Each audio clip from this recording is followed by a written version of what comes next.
So started recording. Let's first solve our assignment. So we said we want to get some amount from our users.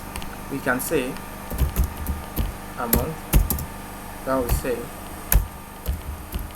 input, enter an amount. So we can double it. We can say, let's double it. Result equals to amount times 2. So we can now say print results. So let's assume the person entered 10,000 times 2, but we are going to have a little problem because this is a string, not an integer. So we can, or not an integer or float. We can just convert maybe to int, or better still, we can use float so that the person will be able to enter a decimal number. So enter an amount. Let's type this. Let's do this. Enter an amount. Let's say I enter 10,000. So 20,000. Let's proceed. Next is this. You want to ask the user whether the user wants to continue or not. So I can say input enter 1. Let's just do it like this. You can say 1 continue,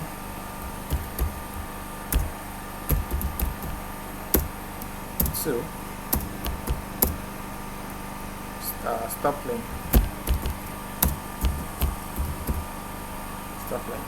So let's run this and see how that works. Enter an amount. So 1 continue, 2 stop playing. So we want to pick 1. Let's write the logic for that part. We can now save this as a variable. We can say user option. Let's use the camel casing. No, the snake casing. User option equals to this.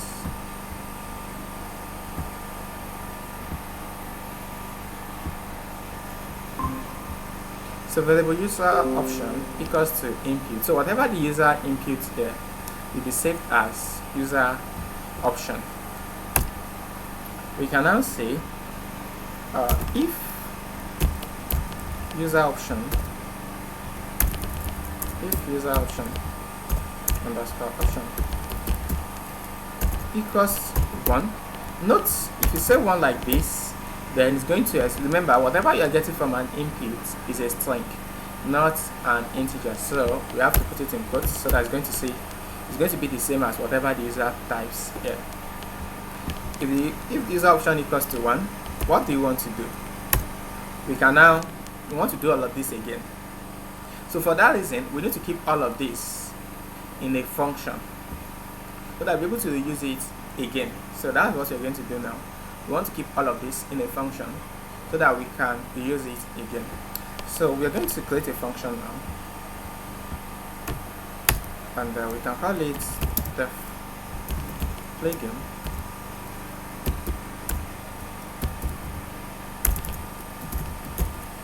So we keep all of this inside our function.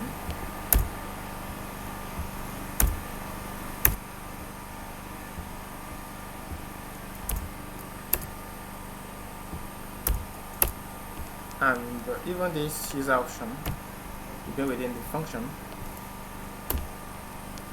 So if user option equals to 1, we can now call on play game again, so that the user can play again. We are going to still adjust some things inside this place, but for now, if user option equals to 1, so that's going to do all of this again. Else, or if user option is 2, we can just say print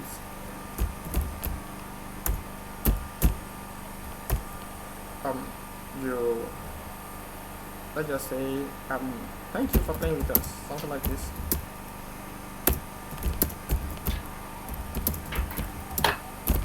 So if user option equals to 1, do this. if user option equals to 2, what if the user type anything aside these two? Oh, sorry, put this in quotes. What if the user type anything aside 1 and 2? You can just say else print invalid input.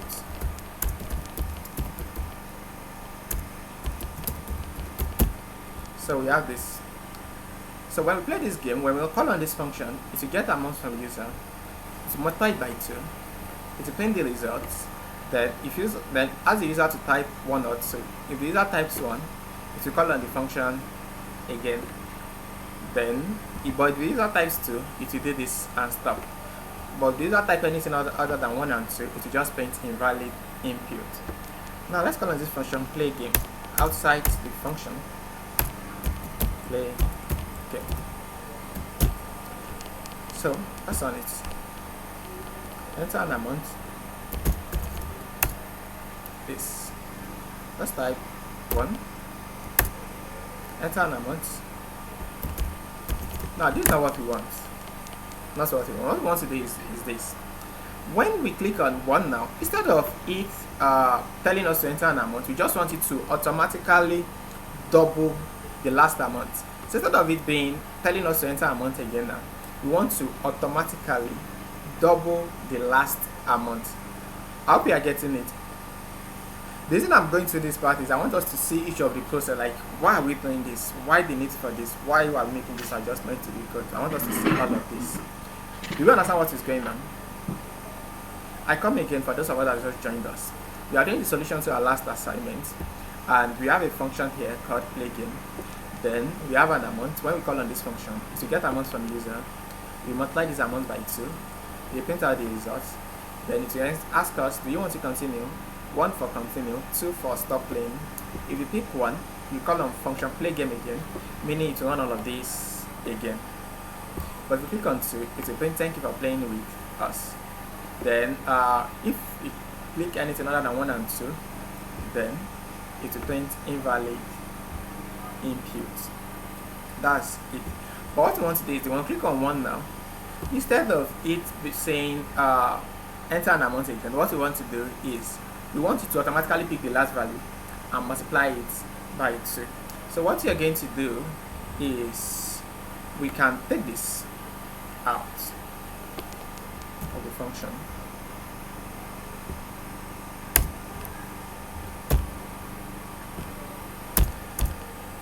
Then this results whatever the user types. Now what we want to do is we can now say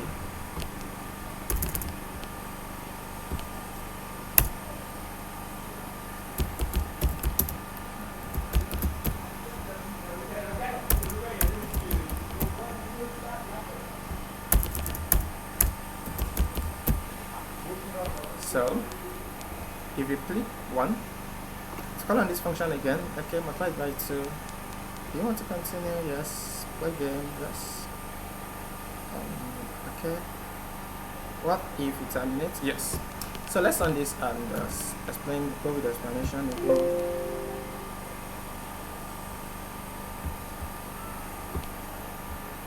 Enter an amount. Stop playing. Let's say click on 40,000. 80,000. Good. So I can terminate now. So thank you for playing with that. Let's make it better by just saying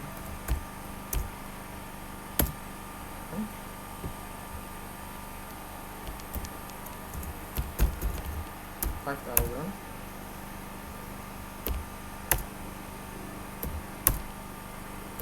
So let's discuss the magic of making this a global variable. Making it a global variable. By making it a global variable, what we are doing is this. Each time we multiply it by 2, we are setting it back as into the same container.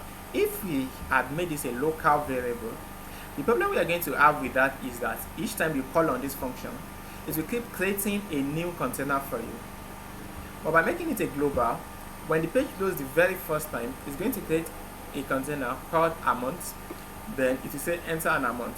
Whatever the user enters becomes the value of amount. It becomes the value of amount. Then uh, when you now call on play game, when you call on function play game, then by writing this line 3 global amount, what you are just saying is we are not creating a new variable called amount, we are using the previously created variable. Then we are now saying that same container multiplied by 2 and set it back, so the amount will automatically double. Then you are printing out the results, asking the user whether the user wants to continue or stop playing. If the user picks 1, it automatically it will call on this function again, meaning whatever is inside the amount, you are multiplying by 2 and setting it back. Then you are printing it out, something like that. Any question with this explanation?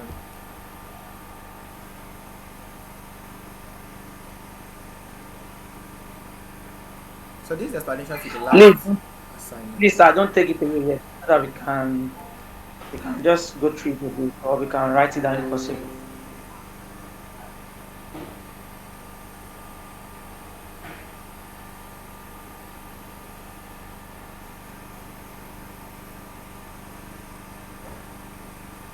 Sir, that reminds me, the word continue is a keyword, am I right?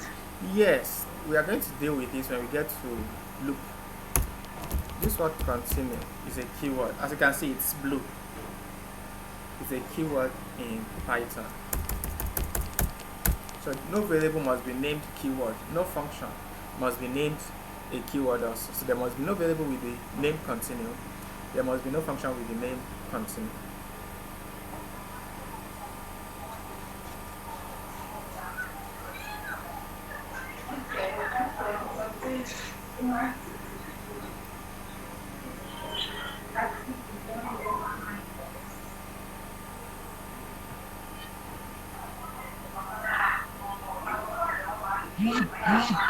Any question?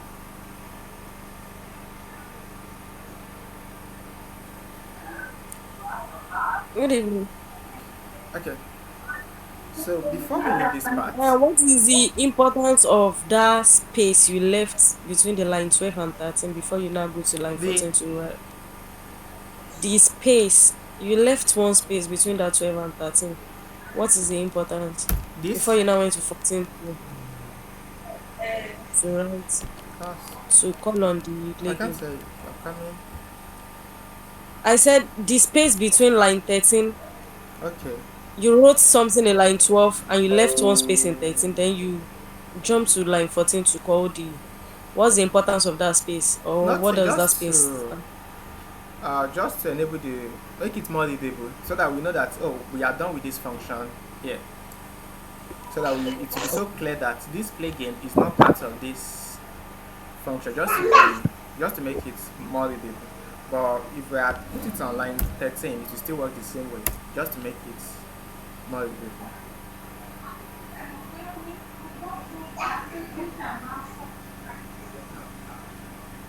Any other question? Now, I will explain the return keyword then, but I still have a classwork to give us concerning this thing. Please, do we have any question? Our classwork will be based on what you have on the screen.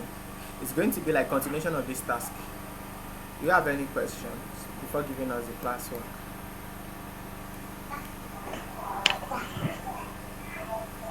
No, sir. Okay. Now, here is the classwork I want to give us. Let's play this game again and notice something here. Let's assume I entered an amount to start with, 10,000. Now, I have 1, continue, 2, stop playing.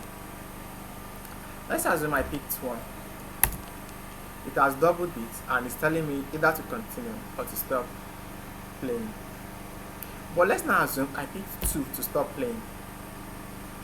It has terminated everything. Thank you for playing with us. But we want to advance it a little bit. We want to do this. Instead of saying 1 continue to stop playing, we're going to say 1 continue, 2, enter a new amount, then 3, terminate. So what we want to do is this. When we run this and let's say I type an amount. If I click on 1, it will still work the current way it is working, meaning it will multiply by 2. But then, the work of what 2 was doing, 2 was terminating it. We have shifted that responsibility now to 3. 3 is now the one to terminate, not 2. 2 now has a new role. What's the role of 2? Let's assume I type 2. What I want us to do is, it will now tell us to enter an amount. Do we get it? Do we understand? If you click on 1, it will just pick this value and multiply it by 2. But if you click on 2, it will now tell you to enter an amount. Like if you go back to this line, enter an amount. So that you can now enter a new amount, and it's going to multiply that new amount and display the results. Then it will give this 3 also. 1 continue, 2 enter a new amount, 3 terminate. I come again. With the way our code works now, is if you pick 1, it will just multiply it by 2 and show the results. If you pick 2, it will terminate. But we said 2, we don't want 2 to terminate again.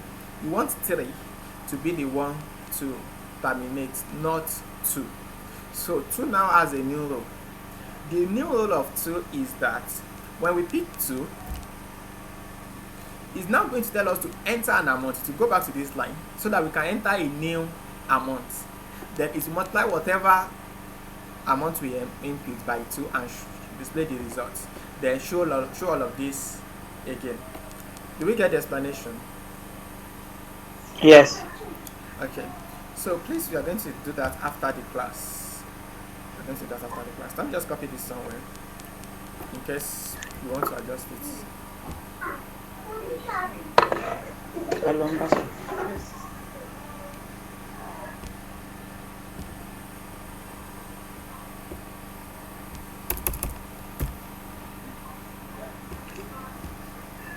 So now to today's class. We want to explain this word called return. The return key word. Return key word. Let's explain what it means. Let's have a function.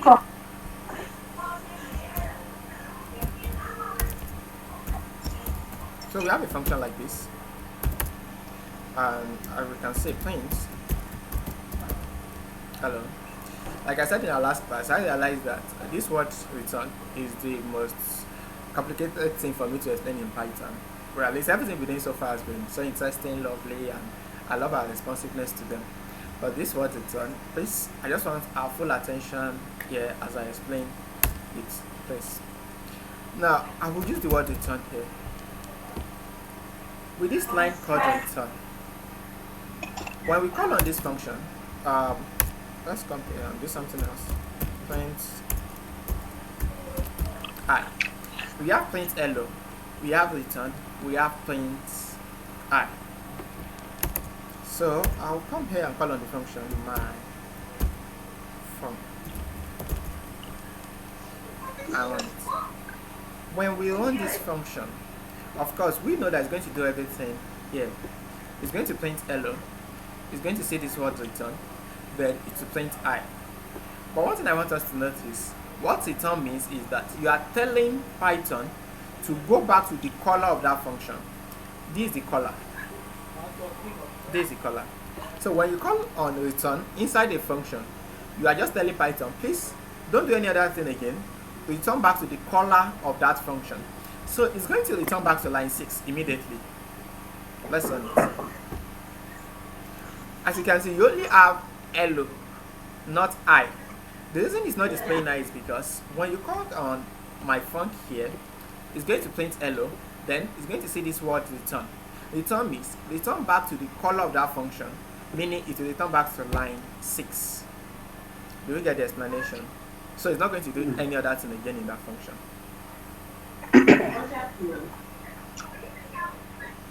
Question? Can we proceed? If you understand it, say I understand it. Yeah, the 5 minutes break. I understand, sir. Okay. Let's proceed. So what that means, any quotes after return, later Python sees this word return, is going to ignore all the quotes after it. So even if you have 10 lines of quotes,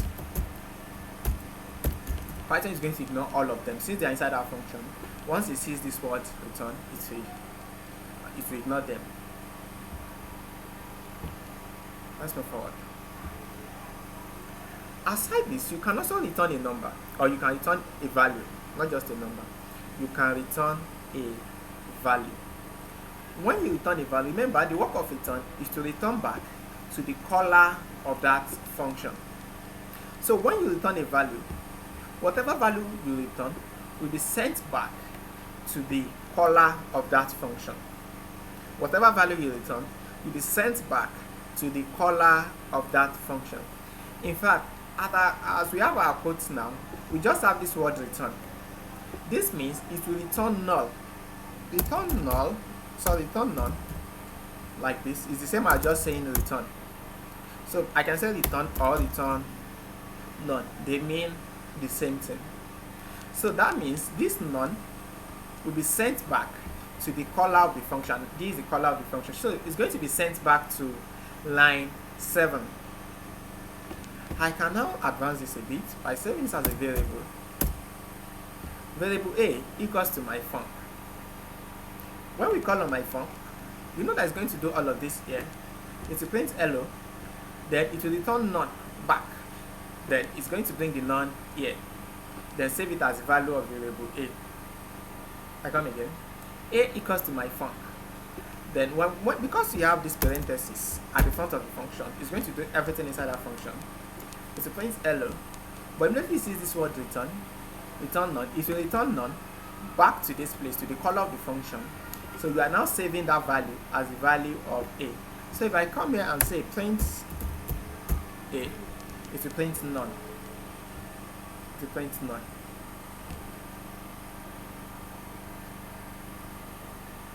This is the same as just saying return. So return none and return, they mean the same thing. So when you call on this here, it will print hello, it will return, it will bring it back here and save it as value of a. Then you can now print a. Any question as we proceed? Please come again, sir. Come again. When we call on my func here like this, you don't have this okay, now you know this is as though we are saving this function as the value of a. Line 7, it's as though we are saving this whole function as value of a, but that's not so. That is not so. If you want to save the whole function as value of a, we would have written it like this. This now you are saying that save this function as the value of a, but we didn't write it like this. Instead, we put it like this, and that means that we are not saving the function as the value of a. Okay, look at it from this way. This parenthesis, I told you that this parenthesis at the front of function means that you are calling on that function. Parenthesis at the front of the function means that you are telling Python to do everything inside that function, and that's what is going to happen here. This parenthesis means go and do whatever inside that function. You are not saving this function as value of a. This parenthesis just means go and do everything inside that function, but whatever you return, save it as the value of a. So it's going to call on this function because of this parenthesis here. It will do everything here. It will print hello. It will return. Return means go back to where you are coming from, like return, go back to your caller. So and it will come back to the caller and return none. Remember I said return and return none means the same thing. So it will return none back to this place and save that none as the value of a. Then it will print a. So that will print none. Do we get the explanation? If you are confused, say I'm confused.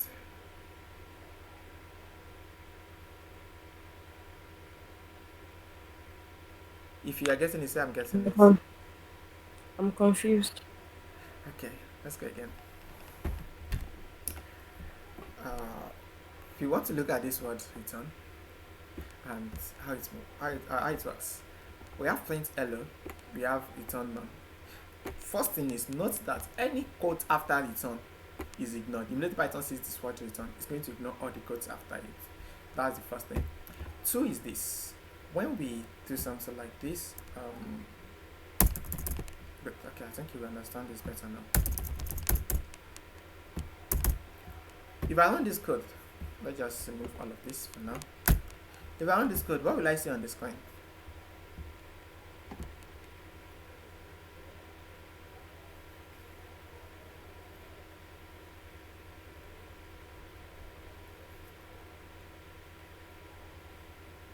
Hello everybody.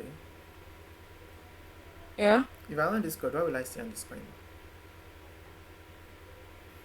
Hello. No, we won't Hello. see hello. Hello. We won't see hello. That's because there is no parenthesis at the front. This parenthesis is the one that is going to call on that function. It's not doing anything. I hope you understand Okay. the significance of this parenthesis now. This Yes. parenthesis is actually the one that is calling on that function. This is when it's going to display hello. But if there is no parenthesis here, it's going to do nothing. What it's just going to do is it's going to keep this function and place it here again. Do you get it? It will just put this whole function and bring it here. Do you understand that part? Okay. Yes. But by putting Yes. parentheses at the front, we are saying that go and do whatever is within that function. Let's now take it forward a bit and save this as A. We have this. What you are doing here is you are saving this function. Remember, there's no parentheses here. Again, it's not going to run that function. It's not going to. Instead, it will save this function also as a value of A. So A now is now the same as this function. In fact, it's now easy for me to now come here and call on A, because A and my func now mean the same thing. Do you understand that part? Yes. Yes. Okay. A is the same as my func. So I can now come here and say and call on A like this. That will print hello. It is this parenthesis that's actually calling on that function. Let's not take it forward a bit. Here, by putting parentheses here, what I'm now doing is that I'm saying go and do whatever is inside that function. I'm not saving that function as a value of A. If I want to save that function as a value of A, I wouldn't have put parentheses at the front. I would just have written it like this. But instead, I'm saying that go and do whatever is within that function. This will print hello.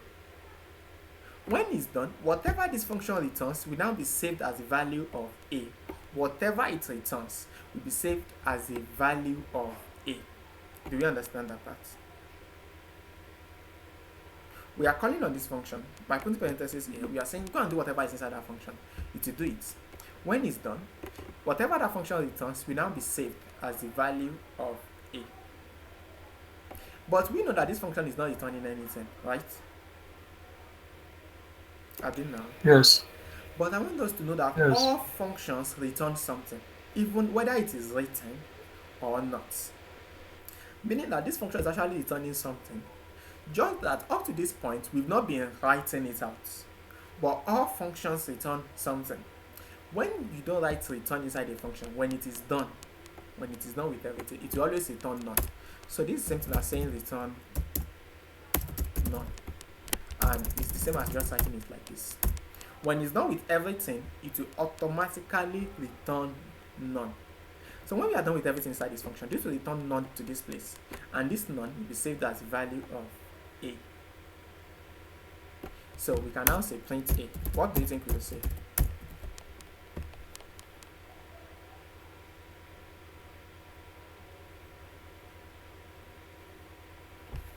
Hello everybody.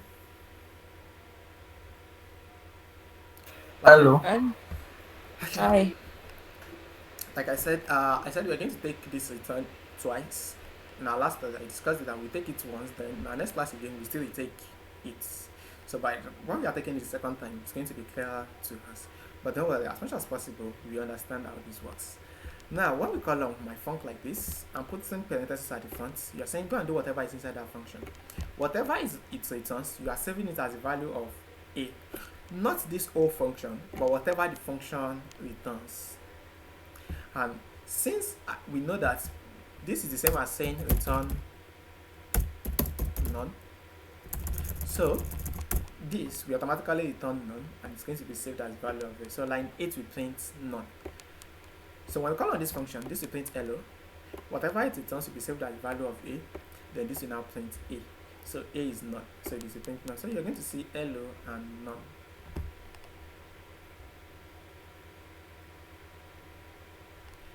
Okay, if it's still confusing, let's take it again. Note something. When you say A equals to my func, you are saving that function. But when you do like this, you are not saving that function. Instead, you are saving the returned value of that function. That's the difference. In this case, you are saving this whole function as the value of A. While in this case, you are saving the returned value of that function. Meaning, if this function returns 6, you are saving that 6 as the value of A. Do we get the difference? With this, you are saving that function. Yes. A. So this whole function is the same as A. So with that, A is a function now, because you've saved the whole function as A. So A is also a function. So I can now come here and call on A, since A is the same as this function. But when I write it like this instead, I'm not saving the whole function as A. Instead, I'm only saving the returned value of that function. I'm only saving the returned value of that function. Oh, sorry, I wrote wrong. I'm only saving the returned value of that function, and the returned value of this function is 6. So I'm saving this 6 as the value of A. That's the difference between the two. So whatever is saved as value of A, you can now do whatever you want with it. You can now say print A. If I say print A, it's going to print 6. Yeah. Do you get the explanation? Yes. So Yes. let's now say you can do as much, you can do whatever you want here.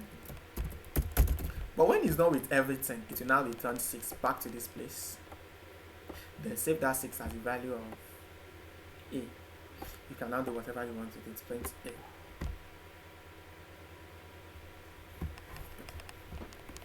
So, question for us.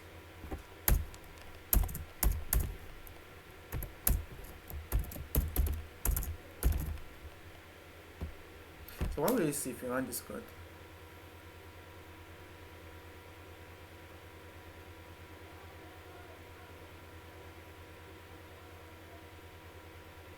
What are we going to see if you run this code?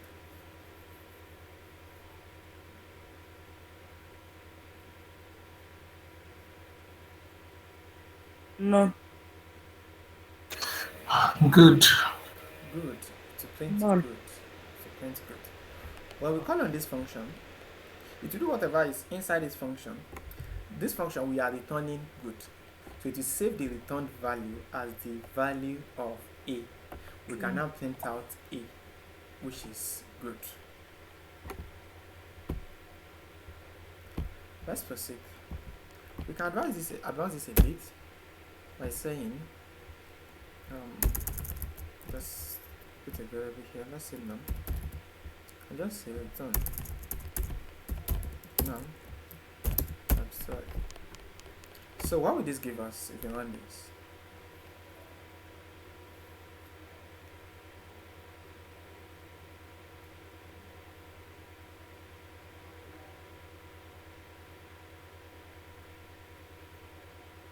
Twenty-one. 21, correct? This 7 will be sent as the value of num. This will return num times 3. Whatever it returns will be saved as the value of A. So this will print A, which is 21. If you are not getting it, please can you signify?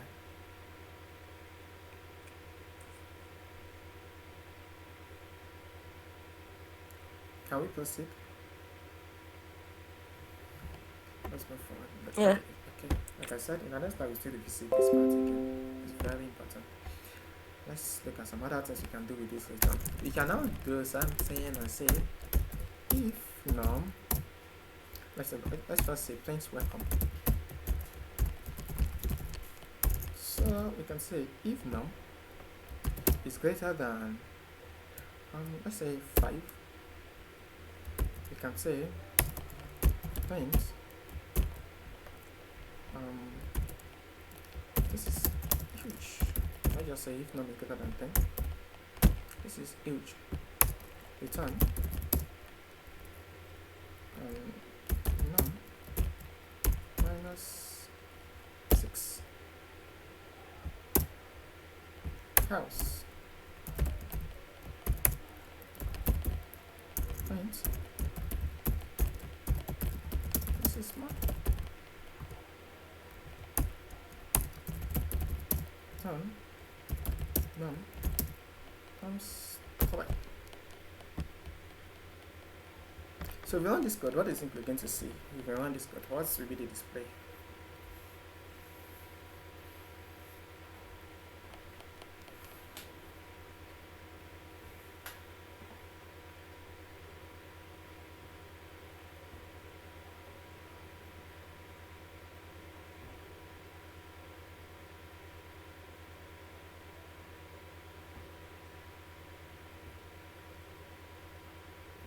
What are we going to see based on the explanation?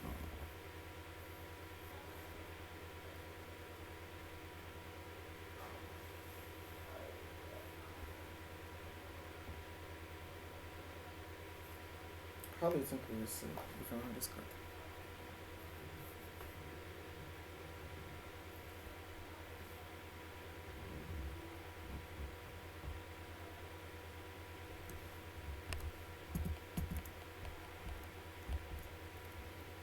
How do you think we will see?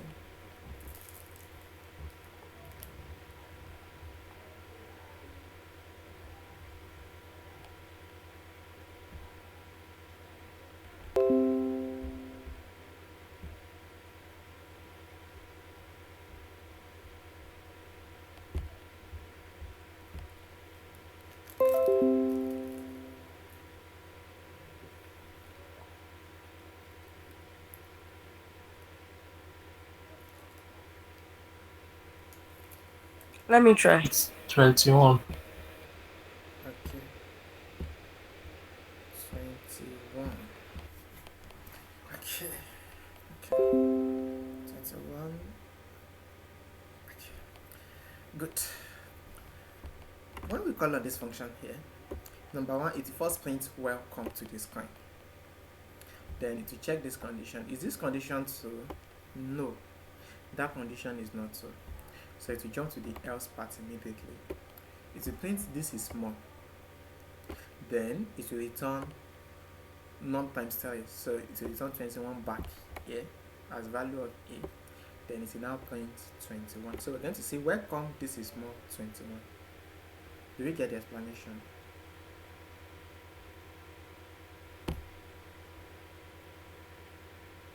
Welcome, this is small, 21. Let's look at another thing. What if I have, let's say 30? What do you think we're going to see?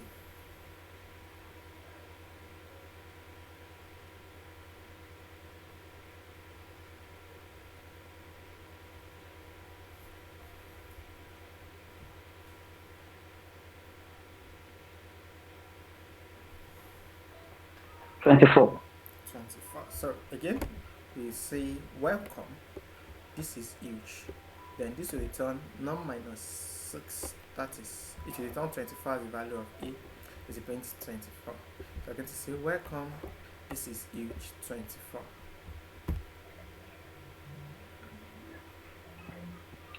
Let's proceed. What if I now have this? I'm coming.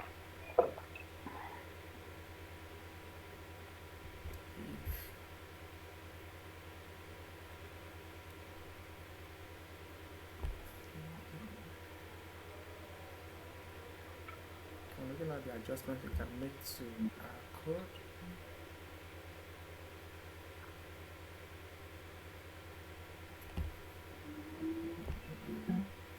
Okay. What if we have this like this?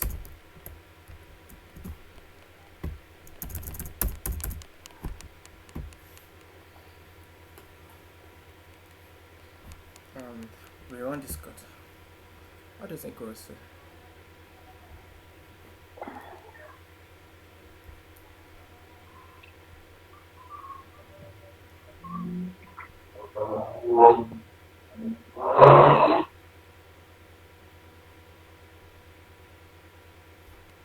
What do you think I will see?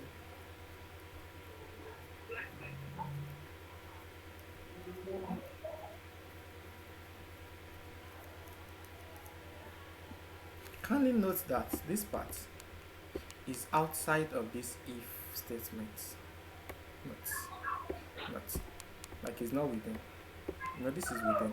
These two lines are within. Why these two lines are outside? So what do you think we're going to see?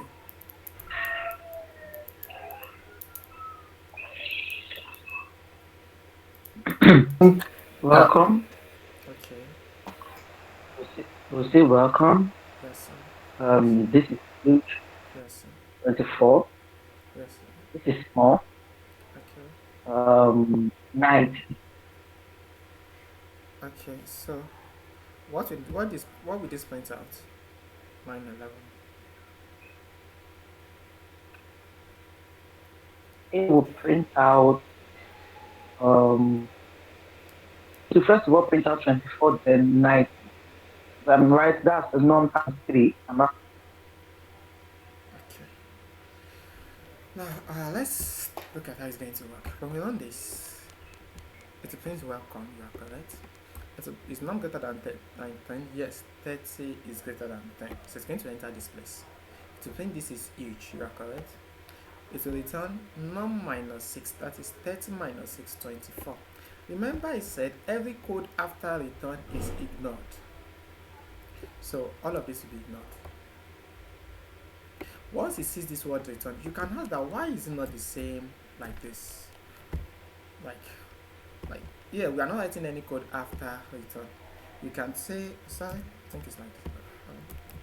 You might say that why is it that if you use a small number like this, since I said every code after return is ignored, why is it saying this else part? That's because if you use a number like 3 like this, it will print welcome. Is this condition true? No. Because of that, it won't see this return at all. It's not going to enter that if part because this condition is not true.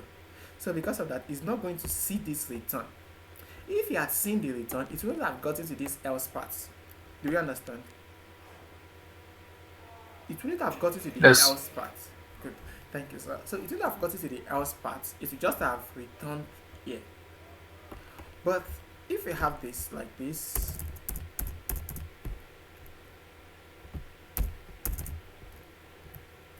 like this, when you call on this function, it's going to print welcome. It's going to see this condition.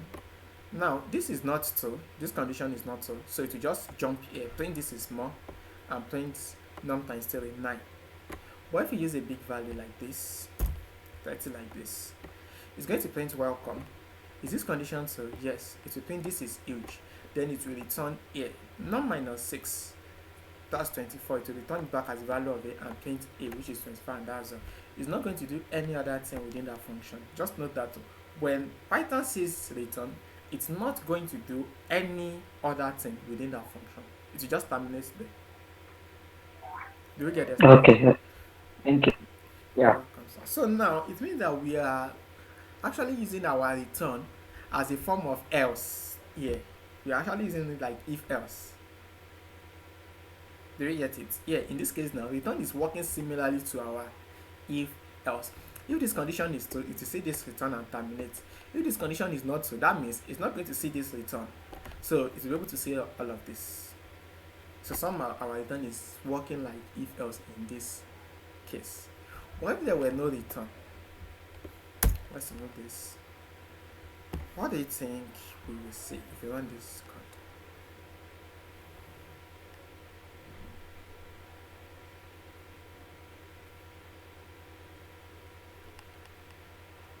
How do you think I say?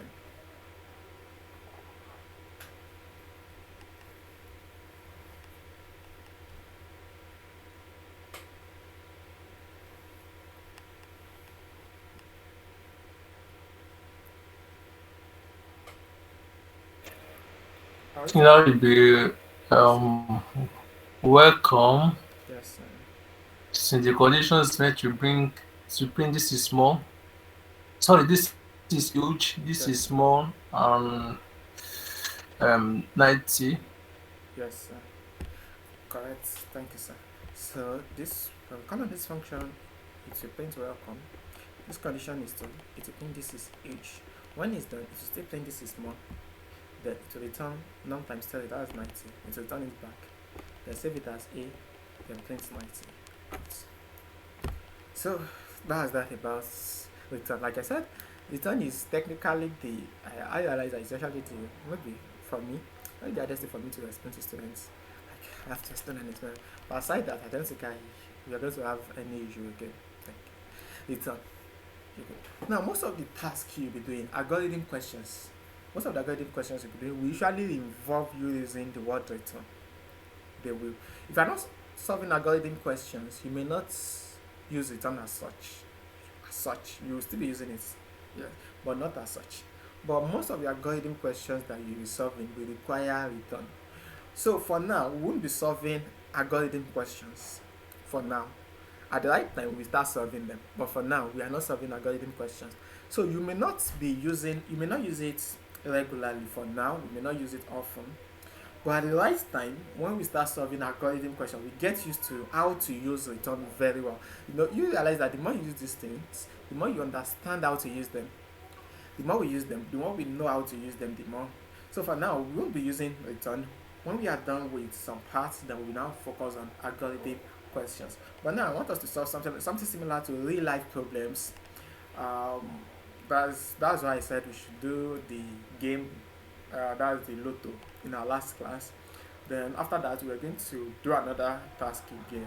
And I like that we are still going to solve a lot of other problems before we now focus on algorithm questions where we are going to be using return very, very well. And we need to know that return is so funny that if you don't use it when you should use it, there's no substitute for it. Like you can't just if at the point you need to use return and you don't use it, then there's no substitute for it. That's why you need to know it. Maybe some other things you can find a way around some other stuff, but return there's nothing. It's just what you have to use at its own place. At its own place. You can't. There's no substitute for return. That's why you need to understand how it works. But I hope you understand how this return works.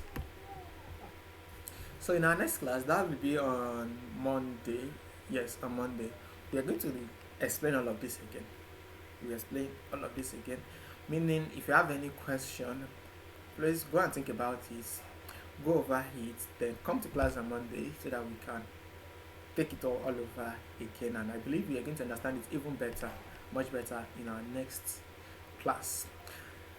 Now, I'm done with today's class. Now to our classwork. That's what we have left. Any question or return before we leave?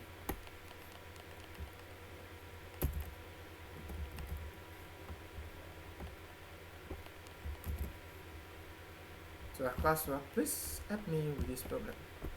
If you have a problem, we want to solve it, please help us solve it.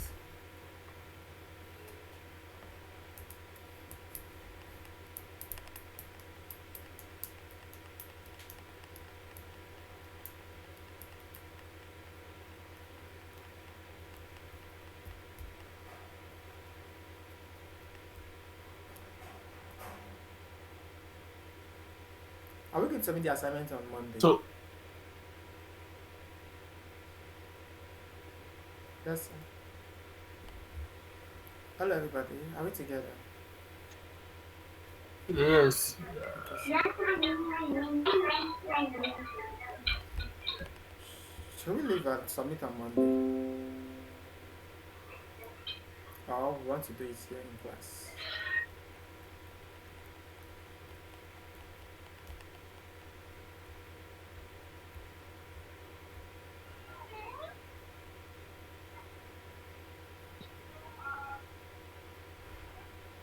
I ain't saying anything.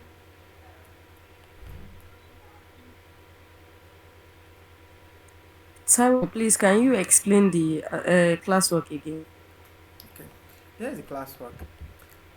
At the moment, the way our code works is something similar to. I'm coming. something like this. This is where our code works at the moment.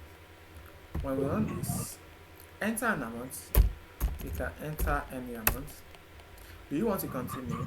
If I pick 1, it will pick this value, multiply it by 2, and show us the results. That's 40,000. Then, if I pick the value again, if I pick 1, oh sorry, I think I've pressed back. Let me run it again. I think that. So if I pick 1, it will pick this value, multiply it by 2, and show us the result. If I pick 1 again, it will pick this value, this 40,000, multiply it by 2, and show us the result. If I pick 1 again, it will pick the same value, multiply it by 2, and show us the result. Do you understand that part? Yes.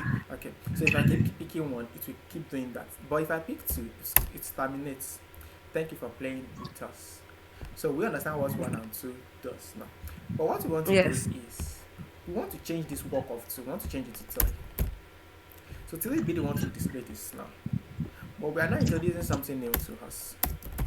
2. This 2, we now say something like start afresh. It's working something like in this way. Something like start afresh. So let's see what this is going to do. When we say enter an amount, let's say 1,000. If you pick 2, it's going to say enter an amount again. Like it's giving us opportunity to enter a new amount. Instead of starting from this 2,000, it's going to tell us to enter a new amount. Like it's giving us opportunity to start afresh. Do you get what you want to do now? Yes.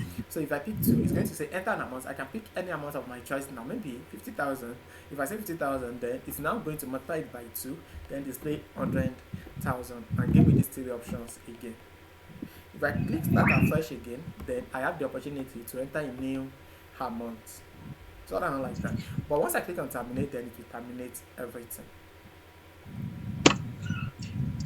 Do you get it? Thank you. You're welcome. Yes.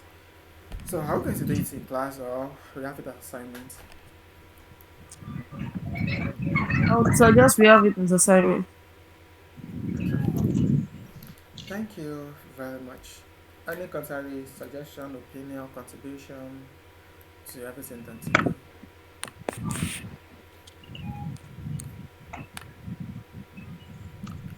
In absence of that, No from thank you, sir.